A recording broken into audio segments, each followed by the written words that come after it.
Boa noite a todos, sejam todos bem-vindos à sua aula de soldagem. Essa é a videoaula de revisão parte 2. Para você que acompanhou a nossa revisão da aula passada, nós vamos complementar essa revisão e também nessa mesma videoaula eu vou apresentar um pouco sobre custo em relação ao processo de soldagem. Esse tópico final ali de custo não vai ser cobrado na prova de segunda avaliação de vocês, mas eu vou apresentar para que você saia dessa disciplina bem preparado, dominando todos os processos de soldagem existentes e possa atuar como o engenheiro deve atuar. Tá? Então, vamos lá. Eu havia comentado, deixa eu pegar aqui meus slides, soldagem 1. Eu vou compartilhar a minha tela. Muito bem. Então, compartilhando a minha tela, a única coisa que eu vou retirar aqui, ó, é esse aqui, ó, custos de soldagem e automação aplicada, tá? Isso não vai cair, tá? E normas de qualificações na soldagem são aquelas normas da AWS que eu estava comentando com vocês, para eletrodo e tudo mais. É algo que vocês devem já ter dominado até esse ponto, tanto para eletrodo como para fluxo, tá? É algo que vocês devem estudar. Só que essa matéria da segunda avaliação, ela vai abranger tudo, tá bom? Ela vai abranger tudo que vocês possam imaginar, desde a primeira avaliação para a segunda avaliação. Então, a gente tem todo o conteúdo na segunda. E eu vou apresentar para vocês alguns processos de revisão de soldagem. Eu vou usar meu quadro branco, tá? Para estar ali fomentando aqui. Muito bem. Primeiro tipo de processo de soldagem que a gente viu foi o processo de soldagem a gás. Nós já vimos, tá, esse processo a gás na aula passada. Então, na soldagem a gás, só relembrando, essa é uma revisão completa, vai ser aquele processo onde você vai fornecer energia para derreter o seu material de adição, através da mistura de dois gases que entram em combustão e geram uma tocha, uma chama interna, tá? E através do maçarico, tu vai aquecendo essa região, derretendo o metal de adição e preenchendo na poça de fusão. Isso é soldagem a gás, tá? E é um processo que ele é muito utilizado aqui, ó. Eu mostrei para vocês as técnicas, né? Então, aqui na tocha desse meu operador, todo mundo está vendo aí, né? Está aparecendo? Eu vou ter as duas mangueiras de alimentação no maçarico, tá? Que uma mangueira, eu vou ter uma mangueira de oxigênio e outra mangueira, nesse caso aqui, do acetileno. Então, eu controlo por essas válvulas a vazão que está saindo essa tocha, tá? E, é claro, essa chama aqui que está sendo mostrada, tá? Esse véu dessa chama que está sendo mostrada aqui, ela pode ser de três tipos. Ela pode ser uma chama carbonetante, quando a porcentagem de acetileno ou do gás de combustão, do gás ali que eu misturo, for maior que o oxigênio. Se eu tiver uma chama neutra, tá? Que vai ser aquela chama onde eu vou ter um equilíbrio das duas porcentagens, tanto de acetileno como de oxigênio, eu também posso ter uma chama oxidante, que vai ser aquela chama onde eu vou ter uma porcentagem maior de oxigênio se comparado ao acetileno.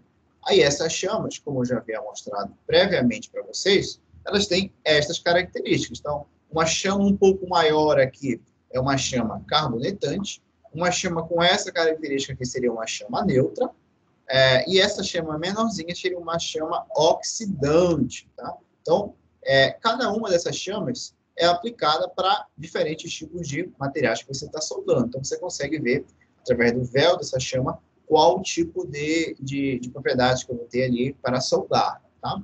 Então, essa é a soldagem oxiacetileno. E nessa técnica, ele está mostrando o que nós chamamos de técnica forehand, ou soldagem à esquerda. Isso eu falei logo nas primeiras aulas, eu não lembro se você lembra, lá quando a gente estava em sala de aula presencial. A forehand, então, você vai...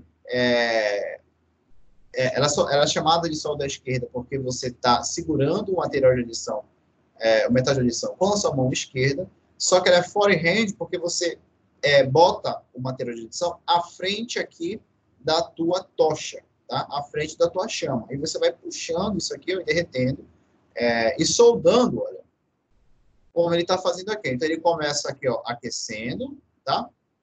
A partir do momento que ele aquece, vou só relembrar, só vou mostrar aqui para vocês aqui de novo.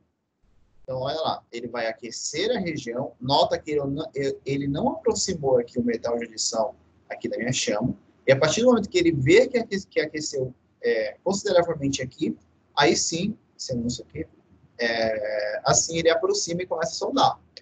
Tem uma técnica à esquerda, né, que ele vai ponteando ali, ó, e vai fazendo cada ponto do sol. É interessante mostrar em vídeos de soldagem de óxido etileno que é muito comum você logo pontear as duas extremidades, tá? Para que não haja alguma irregularidade no teu cordão quando você estiver fazendo passe. Tá? Então é muito comum você fazer isso. Aí ele vai começar o processo de soldagem, nota que ele está totalmente fixado às chapas, né, que ele quer soldar. Ele deve pontear a outra extremidade, como sendo mostrado aí. Ó. Sempre começando assim, tá bom, gente? Lá na prática de vocês, é muito interessante que vocês sempre façam isso, senão vocês vão ter problemas, tá? Se a chapa de vocês for muito grande, façam sempre um ponto no meio também, tá? E aí ele vai mostrar, tá? Com a técnica forehand, então notem a inclinação do maçarico, a inclinação aqui que eu tenho do metal de adição, tá? Nessa minha chapa. E ele vai ponteando aí, ó, tá? Olha lá, aqui uma figura melhorzinha. E vai só depositando a vareta. Notem que a vareta que está ali à frente à chama, no sentido de avanço da soldagem, que vai ser minha técnica forte, ela é uma técnica muito utilizada que vocês devem dominar ela. É claro que a expertise de vocês ao longo da execução da prática é algo que vai ter diferença. Mas vocês devem fazer basicamente isso que está sendo mostrado nesse vídeo. Aqui eu tenho um caso de uma chama neutra, tá? Então a porcentagem de oxigênio é equivalente à porcentagem de acetileno.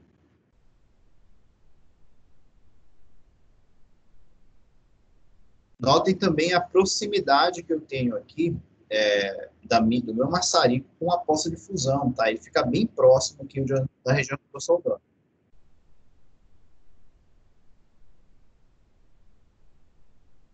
A gente viu também que o que nós chamamos de stick out, que é essa distância aqui, é uma distância que ela deve ser respeitada, de acordo com os parâmetros das normas que nós vimos de soldagem, ela deve ser respeitada.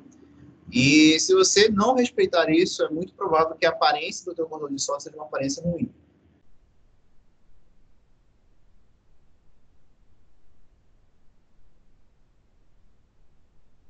Aí você vai soldando, tá, de acordo com a técnica de soldagem oxacetileno, tá? Então, para você que não lembrava que tipo de operação de soldagem era essa, tá? Fica a dica como revisão aí para vocês. E aqui você pode pegar um material depois para estudar. Isso a gente viu na revisão parte 1. Eu estou complementando aqui essa revisão parte 2. Muito bem. O que a gente pode falar, tá, sobre soldagem a gás? É claro que na soldagem a gás, a gente tem processos ali que são muito difundidos ali a nível industrial, principalmente aqui na nossa região, né, do estado do Pará. Então, é muito utilizado esse processo. Então, para você que está acompanhando a nossa revisão, o que a gente pode falar? Soldagem a gás. Primeiramente, que tipo de processo é esse? Vou escrever um texto aqui. Processo onde a energia para juntar as peças... Deixa eu dar uma...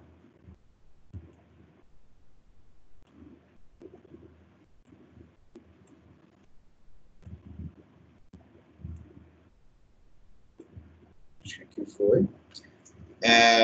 Processo de energia para juntar as peças é feita, né? É realizada através da combustão de gases, geralmente oxigênio, mais acetileno. Tá? Então, isso é soldagem a gás. O que a gente pode ainda citar sobre soldagem a gás? Vou abrir aqui três aqui, itemzinhos, que aí você que está estudando agora no seu caderno, fazendo essa revisão, você pode fazer exatamente isso que eu estou mostrando aqui. E aí você tem essas características de cada processo para você estudar depois na sua casa. O que a gente pode falar ainda do processo de soldagem a gás? As chamas, né? Importante falar das chamas. As chamas podem ser carburizantes, quando a porcentagem, vou botar aqui, porcentagem de acetileno for maior que oxigênio, neutra, quando houver o equilíbrio, e oxidante, quando a porcentagem de oxigênio for maior que o acetileno. É claro que eu tenho outros gases, né? Metano, propano, por aí vai. Tá? Só deixei ali bem claro para vocês. Deixa eu pegar aqui isso. Isso aqui um pouquinho para cá. E esse aqui. O que a gente pode falar ainda dessa soldagem? É um processo muito comum, muito aplicado, né? Processo muito comum, muito comum e aplicado em materiais metálicos ferrosos, no geral, tá? Metálicos ferrosos, porém, exige limpeza, porém, exigem maiores parâmetros de limpeza, maiores atenções, né, com a limpeza do cordão e manuseio dos cilindros de gases, tá? Então, a pressão, ela deve ser a pressão ideal, então tem que ter um cuidado maior, até porque esses gases são gases de um ponto de vista ali bem instáveis, tá? Então, toma cuidado com esses gases. Para quem fazer uma pós aí em segurança do trabalho, nessa área aí, cara, tem muita coisa para ser adequada e analisada. As técnicas de soldagem, né, mais comuns é a forehand, ou a esquerda, né, vou chamar forehand, quando a vareta, né, posso falar vareta aqui, quando a vareta estiver à frente do maçarico e puxando, vou botar aqui entre parênteses, tá? Acho que vocês não lembravam. O sentido de soldagem. E a gente também tem a backhand, ou soldagem à direita, né? Eu não gosto de usar muito soldagem à esquerda e à direita, porque e se o cara for canhoto, entendeu? Não tem muita lógica nisso. Então, eu prefiro usar backhand, forehand, tá? Então, se for backhand, a vareta está atrás,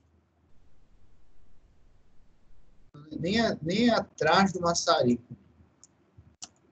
Seria melhor falar empurrando, tá? A direção de solda. Porque ela continua sendo à frente também, né? Então, eu vou botar quando a vareta está empurrando a direção de soldagem. Então, são essas técnicas mais comuns que vocês vão ver na soldagem a gás, com oxacetileno, é claro, tá? Ficou relembrado, gente? Dá para cobrar isso na prova de vocês? Com certeza dá, né? Muito bem, então essa foi soldagem a gás. Vamos agora para a segunda técnica, eletrodo revestido. Deixa eu só pegar aqui, eletrodo revestido. Tá. Vejam bem agora. Para você que está acompanhando nossas videoaulas, a gente vai entrar agora na revisão por soldagem com eletrodo revestido. Eu acredito que eu já fiz essa revisão também na parte 1, então eu vou fazer algo de forma mais breve possível. Então, o que é interessante falar, na soldagem com eletrodo revestido, aquela vareta, tá, que você utilizou para fazer a deposição do metal na poça de fusão, ela vai ter um revestimento de uma camada mineral granular, tá? Então, notem que o que acontece aqui, como é que a gente utiliza o processo de solda. A gente vai usar o que nós chamamos de porta-eletrodo, tá? Que vai ser uma espécie de grão que você vai prender o seu eletrodo e vai estar executando a soldagem ali de acordo com a operação ali que você deseja, tá? Então, isso aqui eu já falei para vocês, mas eu vou mostrar um vídeo de como é que funciona aqui, basicamente explicando através desse vídeo, obrigado por esse canal que eu estou utilizando, como é que funciona aqui a utilização do eletrodo revestido na soldagem. Então, veja bem, o eletrodo revestido ele vai ter um revestimento, que vai ser essa camada mineral aqui, tá? A gente viu que eu tenho diversos tipos de revestimento, tem revestimento ácido, básico, butírico, celulose, tá?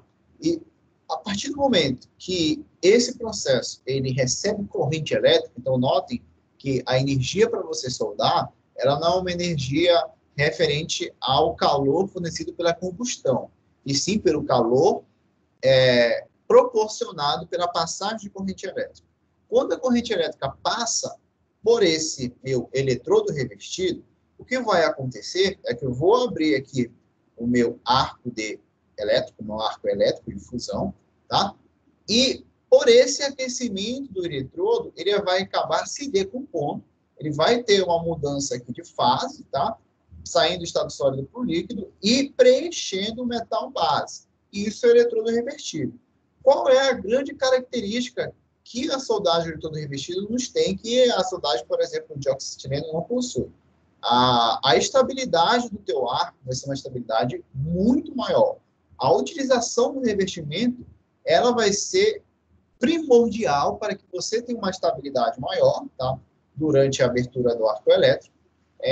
E, além disso, você vai gerar o que nós chamamos de escória, tá? Então, a escória vai ser uma parte material ali que vai ficar parcialmente solidificada no metal base, no teu cordão de solda, que você vai retirar, tá? Após completar a soldagem. E essa escória, ela vai proteger a tua poça de fusão, principalmente para manter a integridade das propriedades físico-químicas. Então, na soldagem com eletrodo revestido, você tem, além da estabilidade do arco elétrico provocado pelo revestimento, a geração de escória e a geração de um gás de proteção também devido a este fenômeno, tá? Então, isso é a grande diferença, tá bom? Do que nós chamamos de soldagem com, olha lá, com eletrodo revestido. Então, aqui, ó, nota que foi um processo onde o operador soldou, e isso que ele está batendo e está retirando é a escória, tá? Então, ele vai retirando a escória até ficar ali com o meu cordão de solda bem nítido, tá? Olha aqui como é que ele fica com o eletrodo revestido. O que é interessante falar aqui também nesse processo, que foi gerada a escória, é que esse processo de soldagem, ele exige uma menor limpeza, se comparado, é claro, à soldagem com oxacetileno, tá? Então, tenham isso em mente ali quando vocês estiverem estudando essa técnica de soldagem, tá?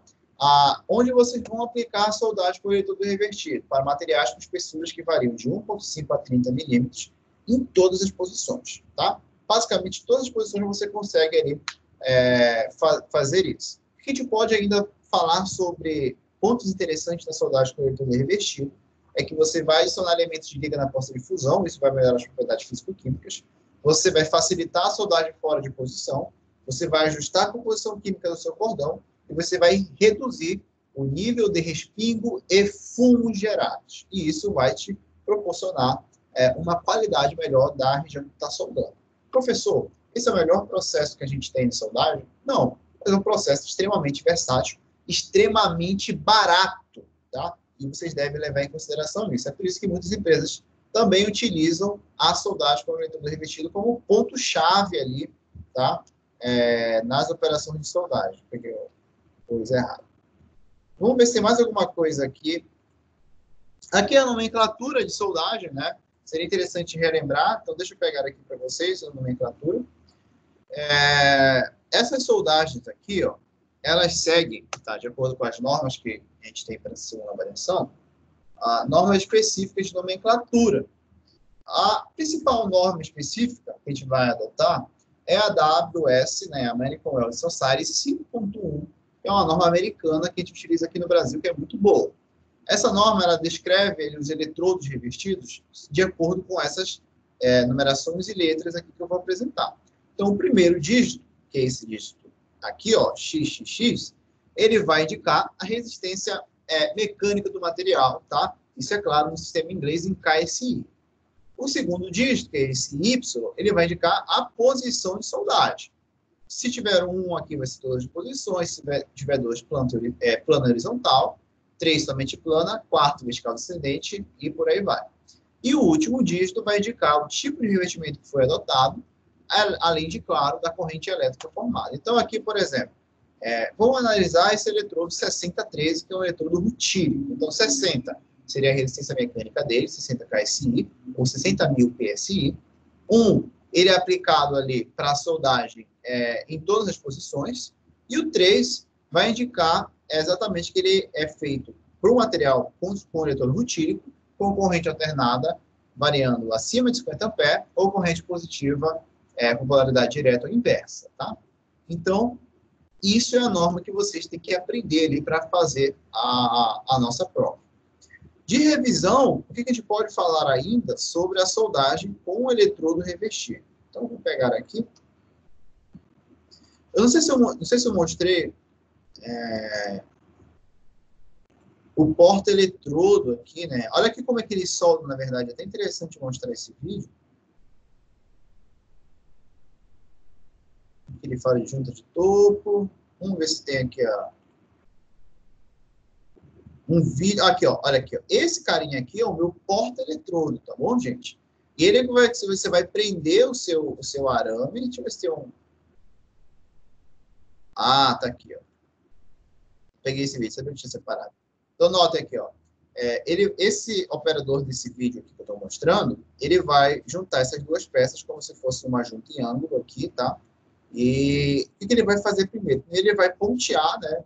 Vai soldar as duas extremidades. Por favor, sempre façam isso, tá? Deixa eu só avançar um pouco. Olha. Aí ele está abrindo o arco elétrico, testando, vai juntar as peças.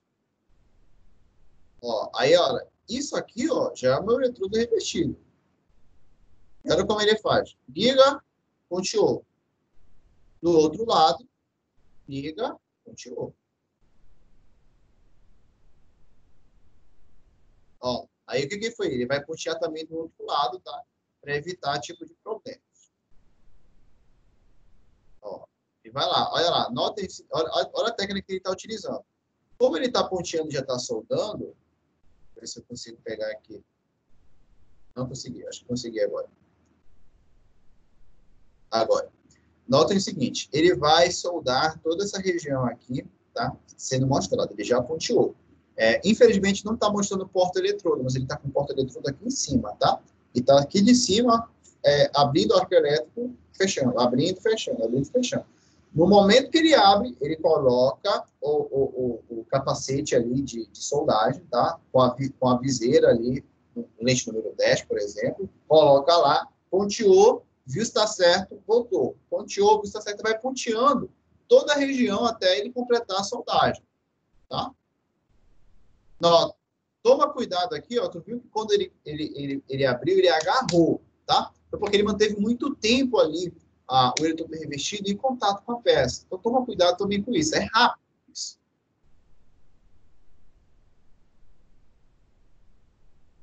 e ele vai soldando ali toda a região que ele quer. Tá? Aí terminou, ele vai mostrar a solda. Notem que a solda, ela não tem tantos respingos aqui, ó, não sei se vocês conseguem ver. Existem regiões, é claro, que foi um pouco mais afetada termicamente, você consegue ver nesse teu cordão. A regularidade, a uniformidade do cordão de solda foi até considerável regular para boa, tá? Notem que ele teve até um pequeno problema aqui nessa região, mas ele manteve uma boa regularidade. O que a gente pode ver também é que a aparência do cordão de solda não fica uma aparência tão boa assim, né, visualmente. O eletrodo revestido, ele repara ali, ó, aí ele mostra aí, ó, como é que eu dou o acabamento, ó, ele vai retirando ali o que tiver de descontinuidade, vai batendo, tá bom? Vai limpando a peça, e acho que ele deve retirar a escória, né? Então, o que ele está fazendo? Está batendo ali para retirar, passa ali a escova de aço, e olha como é que fica, tá vendo? Isso já é um processo já de acabamento do teu passe de solda que tu dá no final do processo. Tá? Então, notem que a regularidade ficou um pouco melhor, né? É claro, a escória ali em cima, ela vai influenciar, assim, num cordão ruim, mas você pode fazer esses procedimentos que foram mostrados aqui para apresentar de fato como é que ficou o teu cordão de solda. Muito bem. Então, vamos voltar aqui para o que a gente pode falar sobre o eletrodo revestido, então.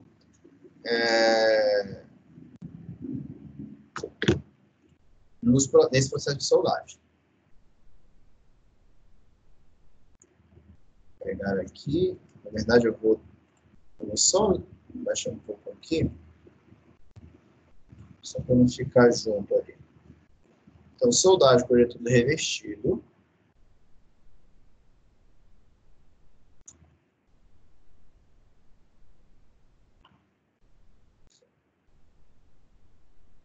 Vocês viram os casos dos Estados Unidos lá, gente? Os caras estão quebrando tudo.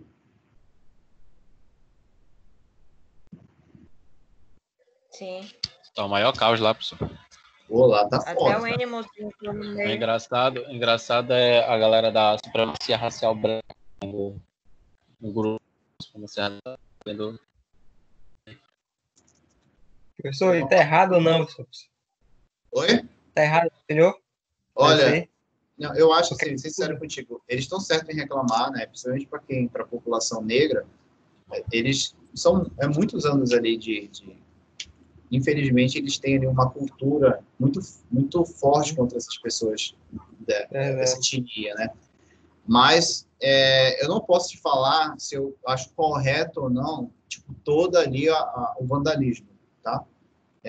Porque, infelizmente né, são casos que só quem convive com isso pode estar te falando com exatidão o que deve ser feito, entendeu? Por exemplo, eu que sou branco, eu não posso pegar e falar sobre essa questão, tá? E nem mesmo apresentar se é certo ou errado, porque isso é algo que, embora eu tenha que me posicionar a favor, porque é algo que, se a gente não posicionar, isso não vai mudar, é algo que somente quem sofre que determina a gravidade ou não das ações, entende? Entendi. Então, se eu fosse negro, isso seria totalmente correto. A partir do momento que eu concordo com isso, sou branco, também devo concordar com essas ações.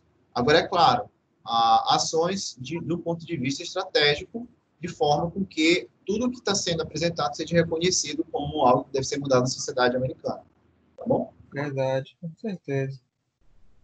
Esse é um ponto muito, muito grave que a gente entrou agora em detalhes e bem complexo assim, para a gente comentar, tá? Como membro de sociedade, né? Assim, é aquele negócio, né, professor? O ponto histórico da queda da Bastilha não aconteceria toda a revolução após isso, todas as mudanças, se eles tentassem conversar com o rei. Pois é, aí exemplo. Vem essa ideia, né? Porra, tem todo esse problema histórico que não é de hoje lá, racial, lá nos Estados Unidos. E que, assim, será que com a conversa ainda ajudaria, ainda resolveria? Entendeu? Durante vários anos a conversa ela vem sendo feita e vem sendo usada como forma de tentar ajeitar isso. Só que não tá dando certo. Fora que um outro fator que está gravando é que, por exemplo, os movimentos neonazistas agora estão sendo considerados como questão de opinião. Não se respeita. Eu vi numa própria Face uma pessoa falando, não se respeita mais a opinião alheia. Isso não é questão de opinião. Várias coisas que estão acontecendo atualmente estão dando voz para esse tipo de coisa. E estão sendo considerados apenas opinião, sendo que tem uma história muito grande por trás. Tem, principalmente de sangue dos negros Segregação, que foram derramados. Então, pois é, agora, só um comentário aí. São várias coisas. Só um comentário interessante, André. A nossa liberdade de expressão, ela termina quando a gente afeta a liberdade do outro. Tá? Exatamente. Então, por exemplo, se eu pego e saio como um supremacista, defendendo que os negros eles não devem ter lugar no mercado de trabalho, eu também vou falar mulher não deve ter trabalho no mercado de trabalho, eu estou afetando a liberdade do outro, entendeu? Isso não deve ser tomado como algo normal. Agora, é claro, e todo esse assunto que a gente está vivendo é histórico, tá bom? É importante sim você... conhecido como um ano tenebroso. É muito tenebroso. E esses movimentos, essas revoltas que estão acontecendo, ela deve ser vista e analisada do ponto de vista que venha melhorar a sociedade no futuro, tá? O grande intuito é esse. O que a gente não pode caminhar é o que nós chamamos de movimento ali de guerra civil, entendeu? Porque eu discordo da tua opinião, ou só porque tu tem um posicionamento político tal em relação a esses fatos, quer dizer que eu devo entrar em guerra contigo? Não, a gente deve entrar em consenso para arranjar um meio caminho, um meio termo para as duas partes. É exatamente o que eles estão tentando buscar, né? Com toda a onda que está sendo feita. Só que estão querendo botar de uma forma negativa, apesar de todo o vandalismo que está acontecendo, é por uma causa que eles já buscam há anos e anos e anos e anos e anos. E não deu certo, né? Não deu certo até agora. Só quem é da raça negra mesmo sabe a dor que estar andando na rua com esse medo, tá? E está sendo sempre taxado como algo criminoso. E por isso que eu não sou capaz de opinar se eles estão certos ou errados, porque eu não vivo isso, entendeu? Eu conheço pessoas que vivem isso, mas eu não vivo, então eu não posso dizer se ele está certo ou está errado. Para a mentalidade daquela pessoa, ela está certa, porque se ela não fizer isso, quem vai fazer? É uma realidade dela, não é uma realidade sua, né? A gente é branco. Então, a gente não pode opinar. Eu vejo assim, tá? Não sei vocês. Então, gente, já que a gente tocou nesse assunto, vamos voltar aqui para a soldagem, tá? Para a gente não perder o foco. Perder o fio da meada. O fio da meada. É até engraçado que isso vai ficar gravado. Quem assiste do nada, a gente está comentando sobre isso, e depois vai querer comentar, vai conversar, tá? É importante a gente manter esse debate aberto, né? Porque nós somos membros pensantes, tá? E vocês estão se formando, deve ser no futuro também, vocês vão ser influenciadores, tá, de pessoas, a equipe de vocês que estão trabalhando, de vocês como engenheiros, vão estar dependendo muito das ações que você vai tomar, e com certeza depois que você for ver esse vídeo, você vai pegar esse vídeo agora, vai querer, poxa, verdade, professor, mas isso, e esse ponto, e esse ponto, e esse ponto, se todo mundo estivesse aqui, a gente teria um discurso muito grande, tá? E a gente não teria aula sobre soldagem, que é o que importa. Mas vamos lá. Só botando como revisão aqui, soldagem ele todo revertido, a vareta ela é revestida com o intuito de estabilizar o arco elétrico, proteger a poça de fusão, com a atmosfera protetora, sendo ela um gás, tá? Ou a escória, tá? Então, esse é o processo de soldagem com o intuito revestido. Quais são os tipos de eletrodo utilizável? Primeiro, eletrodo ácido. Isso eu já mostrei na aula passada, estou botando aqui para vocês. As propriedades mecânico-metalúrgicas são inferiores, tá? Não é um eletrodo tão utilizado atualmente. A penetração dele é média penetração, tá? Esse é o ácido. A gente vai ter também, só pegar aqui, ó, o eletrodo básico.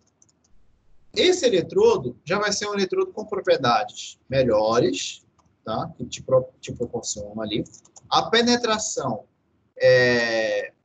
também é média, né? A gente pode falar que é uma penetração média, só que ele precisa ser ressecado, porque são eletrodos altamente higroscópicos. Eles vão absorver muita umidade, vão absorver muito hidrogênio, oxigênio. Isso vai prejudicar ali, principalmente a abertura ali dos seus arcos elétricos, tá? Então, acho que eu até botei aqui, ó, o que seria a ressecagem. Até perguntei para vocês. Ó.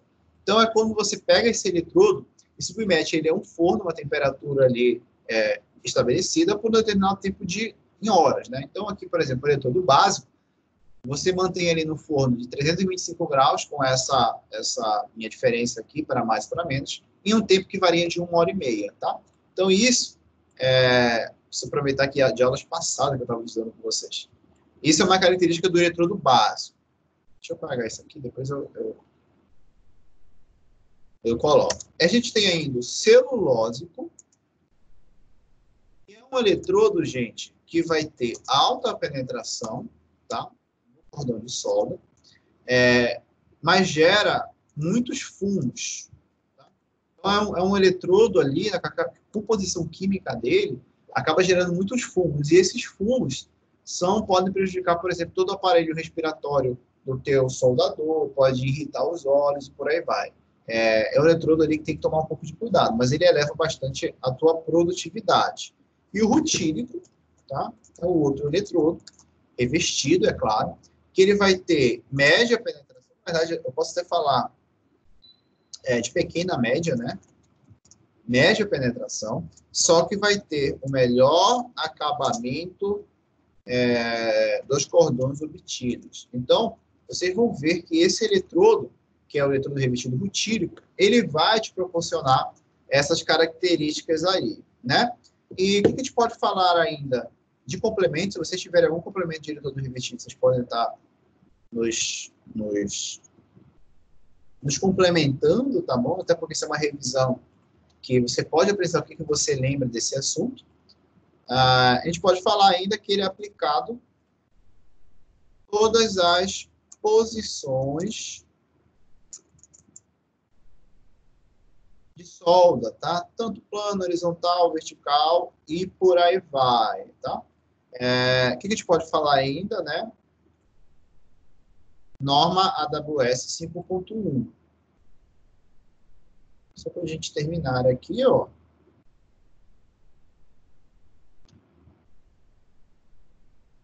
Norma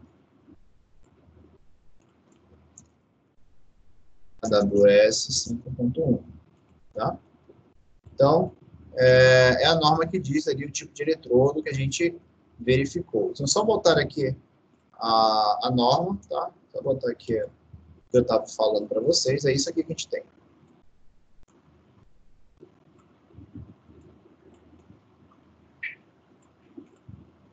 Olha lá. Então, aqui são os 3 primeiros dígitos que indicam a posição. Aqui seria o dígito, desculpe, os 3 primeiros dígitos indicam a resistência mecânica, o segundo dígito a posição e o último o tipo de revestimento, tá? Então, de eletrodo revestido, senhores, em revisão a gente pode falar isso aí, né? O que a gente pode falar de desvantagem é que o processo depende muito da habilidade do operador, tá? Então, não vamos esquecer disso, por favor. Esse foi o eletrodo revestido. Alguma dúvida disso aí ou ficou bem claro? Ficou sim, professor. Ficou claro. Que bom. Vamos correr ou tá bom o ritmo aí? Eu entrei depois na aula, mas tá bom para mim, não sei o resto do pessoal. Muito bem, então. Vamos ver agora MIG-MAG.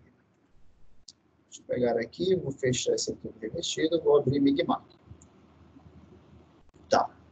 Pois bem, eu não lembro se na parte 1 eu já abordei MIG-MAG, mas eu vou rever ela de forma rápida e breve para mostrar para vocês como é que funciona a soldagem MIG-MAG. Na soldagem MIG-MAG, eu vou ter no mesmo bocal, no mesmo ali local onde eu vou ter a minha tocha, eu vou ter 3 tipos de elementos que estão sendo introduzidos lá. Um vai ser o meu eletrodo. Esse eletrodo não vai ser um eletrodo revestido, vai ser um eletrodo nu.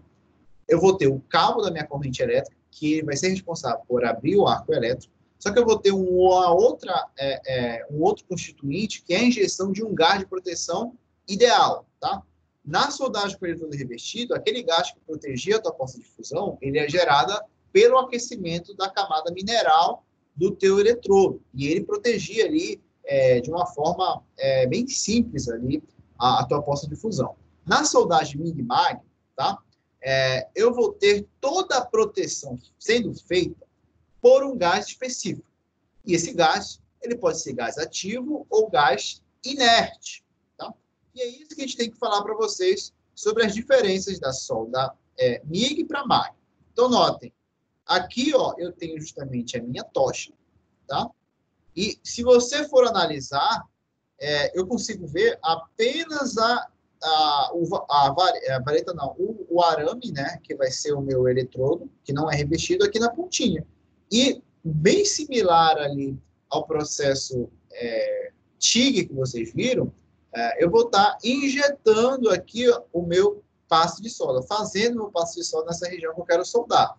O que é interessante falar de MIG-MAG, que é diferente de TIG, por exemplo, é que esse eletrodo é um arame consumível, tá? Ele vai se desprender, ele vai ser consumido de uma forma muito mais rápida no processo de soldagem, tá? Então, ele vai mostrar para vocês aqui como é feito, tá?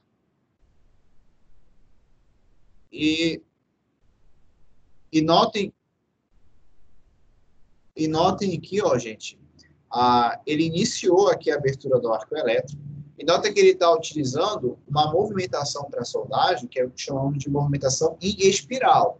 Então, naquela região que ele está soldando, ele vai fazendo preenchimento espiral, tá? De modo com que ele vai preenchendo, tá bom?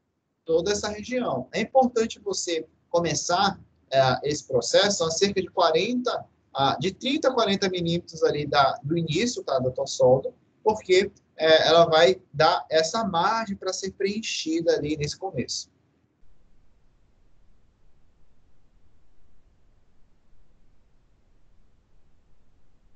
E olha que bonito que fica ali a soldagem. O gás de proteção é um gás muito interessante ali. E ele vai soldando aqui, para ver só como é que ficou o acabamento dessa peça. Ó, olha aqui, ó. Então, olha a região soldada aqui, ó, depois que você terminou. Se você for analisar, é claro, o que é interessante também nessa técnica de soldagem MIG-MAG. Na soldagem MIG-MAG, tem uma diferença brutal para o eletrodo revestido. A eletrodo revestido, ela depende totalmente da habilidade do operador. A MIG-MAG, ela tem um processo semiautomático ou automatizado, onde a alimentação daquele arame que está sendo ali consumido no processo, ela é feita de forma automática. Eu vou ter um carretel, vou ter um motorzinho puxando, vou estar injetando lá. E quando você faz isso, a possibilidade, na verdade, o resultado final do teu cordão de solda é um cordão com uma aparência muito melhor, porque você não tem erros ali durante o passo de solda. Isso vai te proporcionar, consequentemente, regiões até de propriedades muito melhores ali que os anteriores. Tá bom? Acho que ele vai mostrar aqui, ó, ele está com esse pincel, ele está mostrando aqui, ó, aqui um exemplo de sobrecabeça, né? Então, você consegue ver uma chapa está em cima da outra, e ele vai mostrar exatamente o contorno que ele fez aqui, ó, na técnica espiral, para estar obtendo esse meu cordão. Ele direcionou, ele está explicando aqui também, que ele direcionou mais a direção da minha tocha para essa outra chapa do que para a outra. Tá? Ó, notem, olha onde ele começou aqui, ó, de 30 a 40 milímetros. Tem profissionais que levam de 40 a 50, tá? Mas sempre comece com essa margem aqui, se tiver algo dessa natureza, tá bom? E essa é a soldagem MIG-MAG. O que a gente pode falar ainda de soldagem MIG-MAG, como revisão? Se o teu gás for um gás inerte, os gases de proteção, né, geralmente o argônio ou o hélio, ele não vai combinar elementos, não vão reagir com a tua poça de fusão, mesmo em altas temperaturas.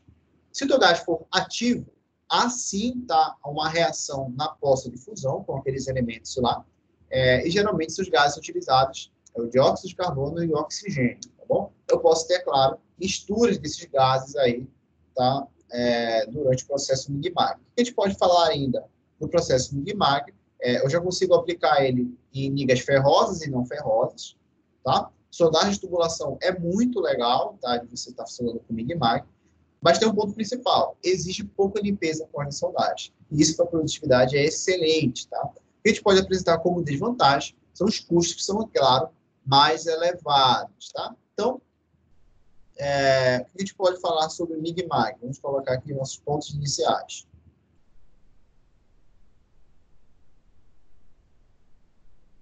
Quem foi que chegou ali depois do André? O André foi o último a chegar. Processo semiautomático, tá?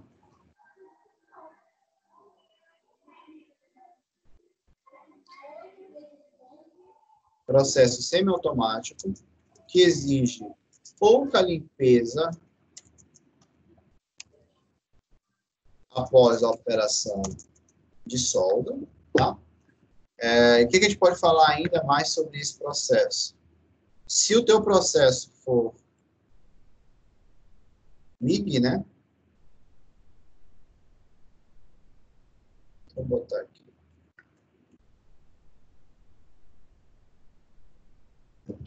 Se o teu processo for MIG,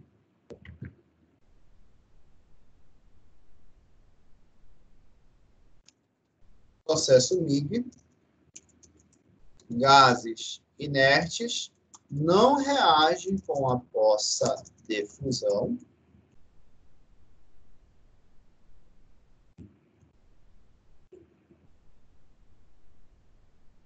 Processo MAG, gases ativos reagem com a poça de fusão, tá? Então, tem isso aí. É aplicado aqui, né?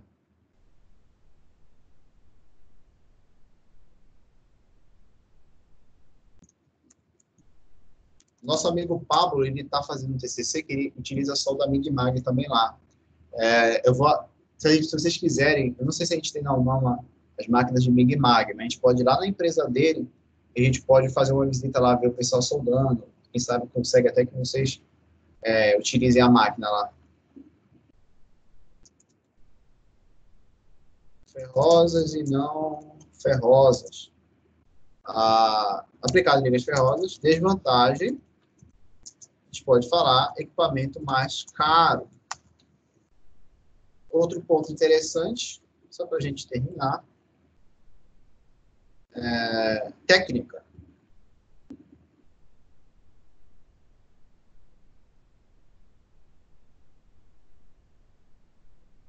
Vocês viram aí as técnicas, né? Técnica mais difundida de soldagem.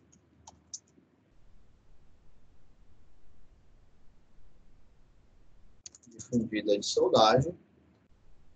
É a espiral.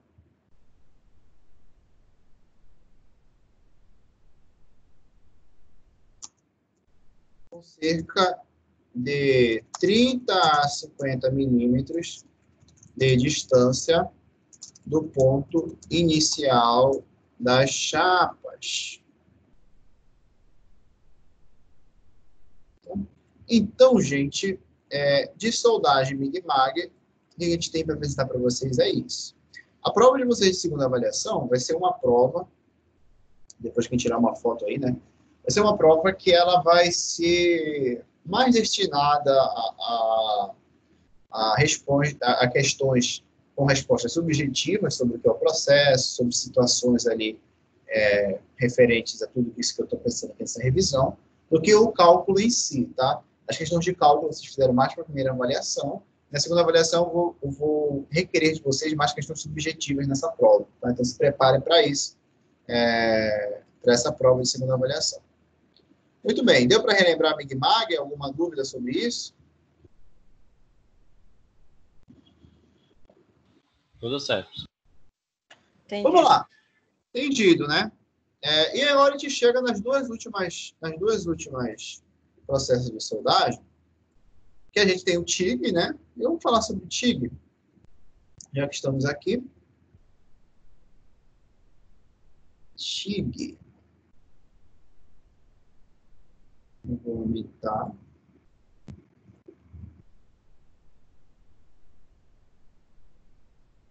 Processo TIG. Muito bem. O processo de soldagem TIG, ele funciona da seguinte forma. Notem, então, que eu vou ter ainda o meu porta, uma espécie de porta-eletrodo, tá? Onde o operador vai estar segurando aqui, ó. Só que o que acontece? O que é diferente da solda TIG para a solda MIG-MAG? Se eu for analisar, se eu perguntar isso para um de vocês, olhem bem essa explicação agora. Se eu for analisar o eletrodo que está sendo utilizado aqui, ó, ficou melhor. O eletrodo que está utilizado aqui vai ser um eletrodo que nós chamamos de eletrodo de tungstênio. Esse eletrodo é um eletrodo não consumível. Não é consumível no processo. Se ele não é consumível no processo, ele não vai ser o elemento que vai sofrer a transformação de fase para sair do estado sólido para o estado líquido, através da chegada no ponto de fusão, para ele derreter aqui. Então, eletrodo não consumível quer dizer que ele não faz parte do processo de criação da poça de fusão. Não vão esquecer isso na prova de vocês. Isso quer dizer que o eletrodo tem a vida dele infinita? Não, ele pode sofrer desgaste, sim. Você pode estar apontando ele, por exemplo, para estar fazendo uma abertura melhor do arco, para estar obtendo melhores resultados do cordão de solda. Não vão esquecer isso, pelo amor de Deus. Na solda TIG, você vai ter, como está sendo mostrado aqui na figura, o teu porta-eletrodo, você segurando o eletrodo de tungstênio que não é consumível, logo, o material que é consumível vai ser um material de adição, tá?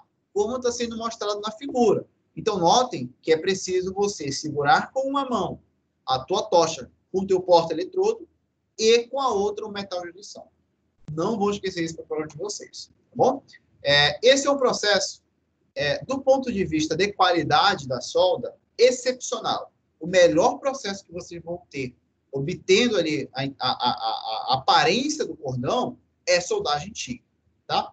É um processo muito utilizado, de alta qualidade, tá? Geralmente para materiais metálicos não ferrosos, como ligas de alumínio, ligas de magnésio.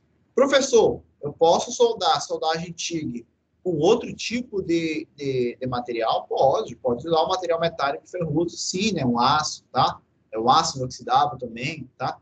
Pode fazer isso sem problema nenhum. Só que o que acontece? A solda TIG, ela tem limitações. Você não pode estar soldando materiais com espessuras muito grandes. Toma cuidado com isso, tá? Outro fator da solda TIG é relacionado à penetração ali da teu cordão de solda. Você não vai ter uma penetração tão boa na solda TIG. Quais são os equipamentos primordiais na solda TIG? Eu vou ter ainda um cilindro de gás de proteção. Ele é muito similar à solda MIG.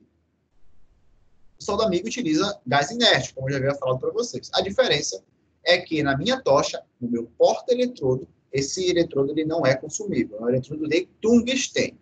Outro fator interessante que difere da solda MIG é que a solda TIG ela já vem com um sistema de refrigeração, tá? Adicionado juntamente à tua tocha, à tua poça de fusão. Então, esse é um diferencial da solda TIG. Muito bem. O que a gente pode apresentar como vantagem e desvantagem da solda TIG? Solda de excelente qualidade, acabamento do cordão de solda, menor aquecimento da peça soldada. Isso vai impactar na zona termicamente afetada, baixa sensibilidade à corrosão intragranular, tá? Ausência de respingo e um processo que pode ser automatizado.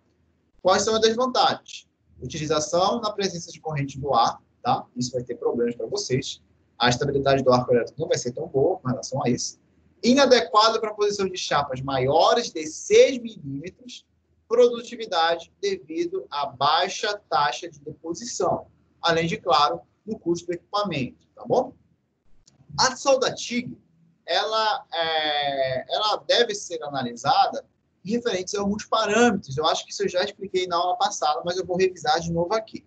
O comprimento, ele vai influenciar diretamente naquele cordão que tu vai está obtendo com a solda TIG.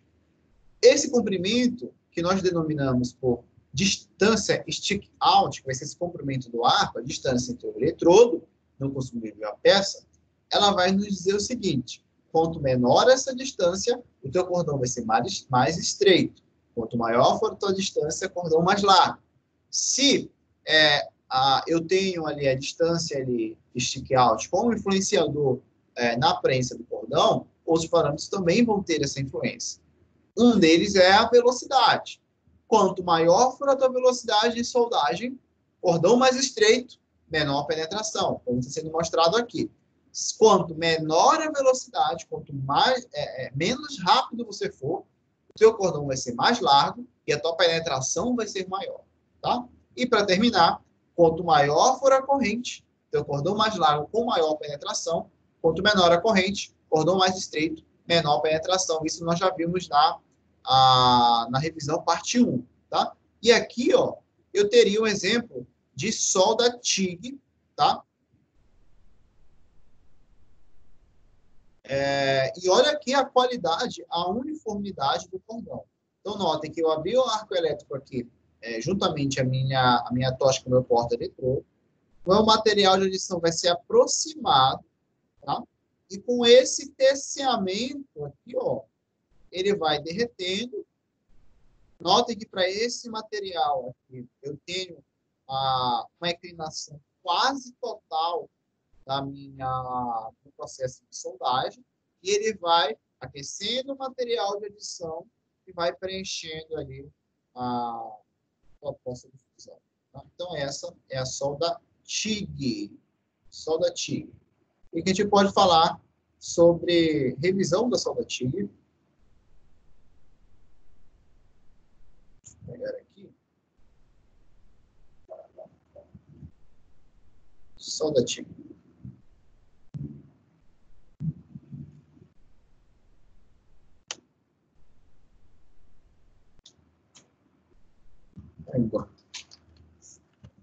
Desculpe, gente. Estou saindo aqui da minha... Agora...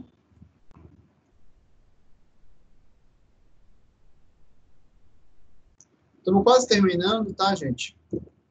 Essa revisão. Falta só TIG e o arco submerso. Professor?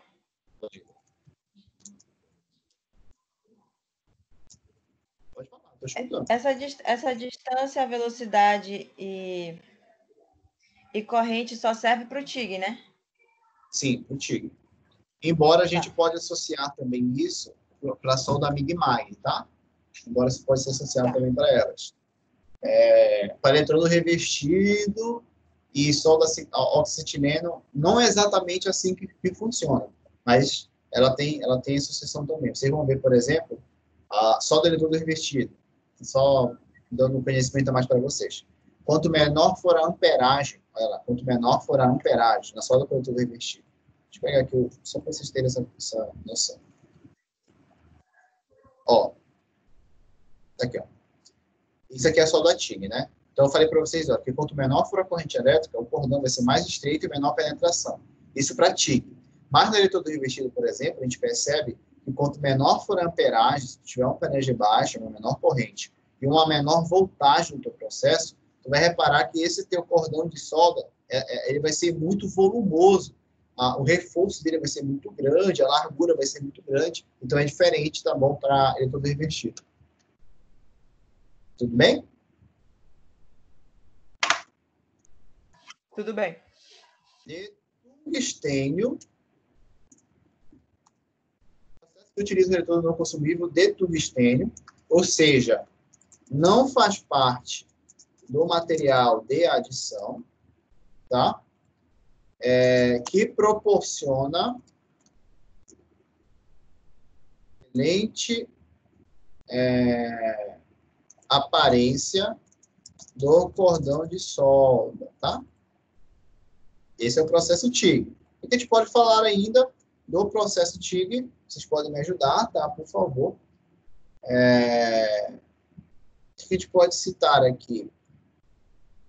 destinado a materiais, principalmente, tá? Não quer dizer que eu não possa soldar com em outros materiais, mas é destinado principalmente a materiais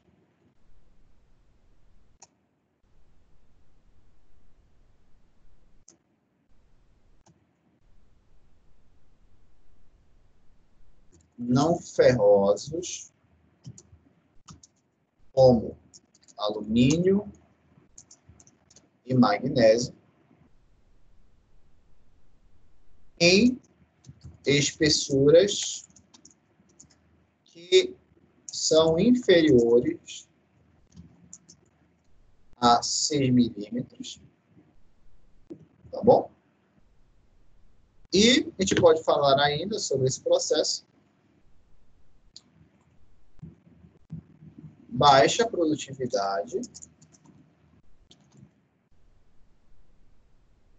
devido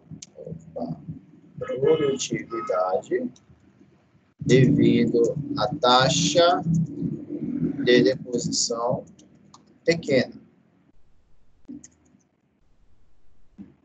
Aí tem as questões aqui da soldadinha, que eu vou pegar essas imagens aqui, ó. Deixa eu só fechar isso aqui. Só para vocês, quem for copiar, é claro, né? Tá.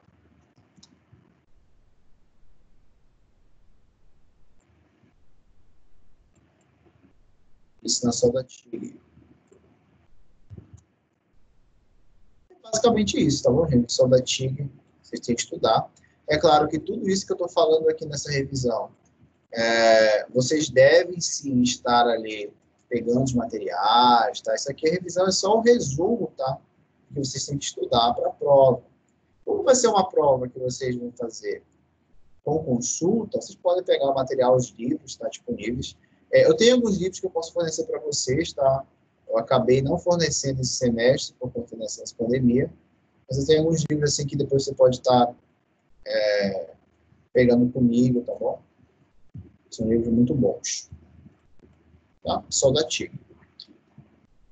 E para finalizar, solda com arco submerso. Eu não lembro se isso aqui caiu na revisão da parte 1, tá? Mas se não caiu, essa próxima revisão vai te proporcionar uma melhor visualização do que é o processo de arco submerso.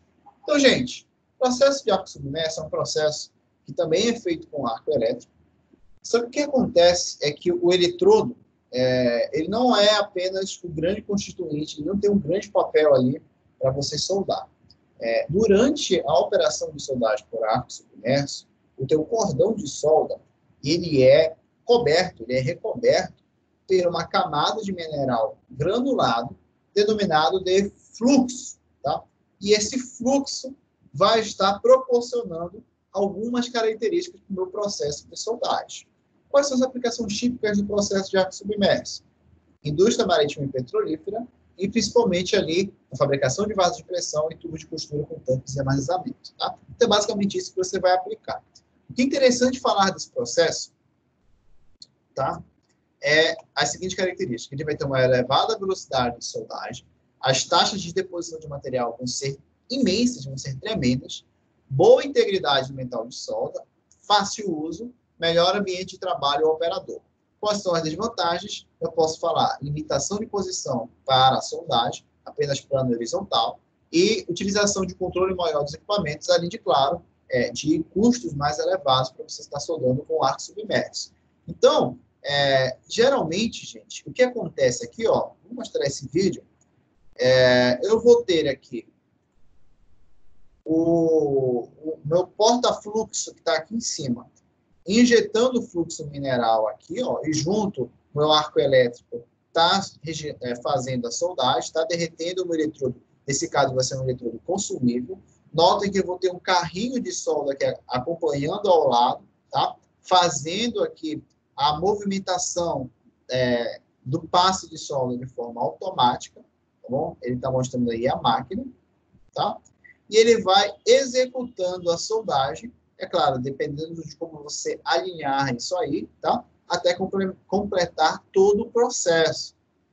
O que é importante destacar é que a escória formada nesse meu cordão de solda é uma escória autodestacável, tá? E é muito importante que vocês tenham isso em mente, tá? No processo de soldagem por arco submerso.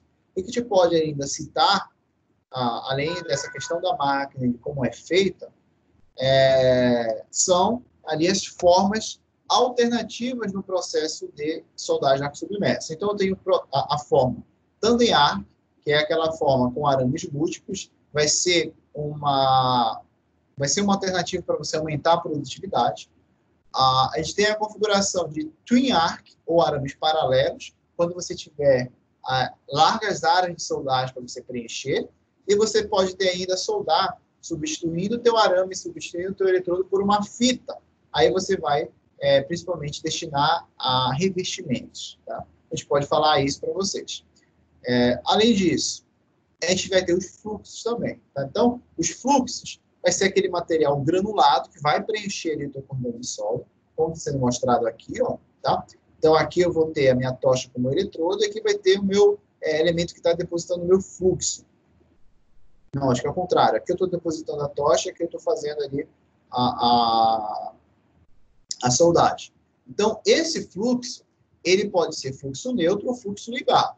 O fluxo neutro vai ter uma espessura maior que 25 milímetros, tá? Desculpa, indicado para peças com espessuras maiores que 25 milímetros, e eles não vão interferir na composição química da solda, do cordão de solda.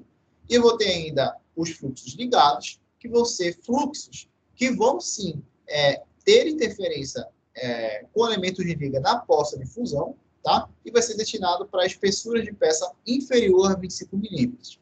É importante ressaltar que existe toda uma granulometria associada a esses aglomerados aqui de material mineral, que você deve ter em consideração. E a partir do momento que você utiliza isso, você pode estar reutilizando esse fluxo, mas é claro, sempre respeitando essa granulometria, tá?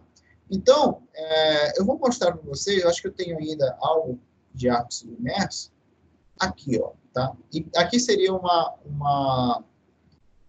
resumo até um pouco melhor, tá? O fluxo vai servir como proteção para a poça de fusão, e, é claro, você vai ter ali essas seguintes vantagens que eu apresentei para vocês. Elevada taxa de deposição de material, o processo vai ser automático, segurança do operador, reaproveitamento do fluxo, cordão ele vai ser uniforme, sem anomalias, e a escória ela é autodestacada. Então, você consegue ver essa escória, ela, a partir do momento que você faz o passe, tira ali tudo que sobrou, ela se autodestaca. Tá? O que fazer, tá? Se você tiver algum problema onde essa escória está fixa, grudada e não está se autodestacando? Quais são as principais causas para isso? Fluxo mal condicionado e úmido, você tem um fluxo muito úmido, mal condicionado, presença de poros muito grandes na tua região e granulometria muito elevada do fluxo. Você tem que triturar um pouco mais esse teu fluxo para atender ali essa autodestacamento ali da tua escória. É importante falar que algumas máquinas de soldagem por arco submerso também executam o que nós chamamos de goivagem. A goivagem vai ser um processo de remoção dos cordões de soldas através do aquecimento daquela região e sopro executado, tá? Então, esse, gente, é o processo de arco submerso. Eu vou estar fornecendo para vocês, se vocês precisarem, das fotos desses pontos principais. O que eu tinha para apresentar para vocês de revisão é isso. Eu vou parar a gravação agora e vou estar retirando dúvidas aí com vocês sobre esse assunto.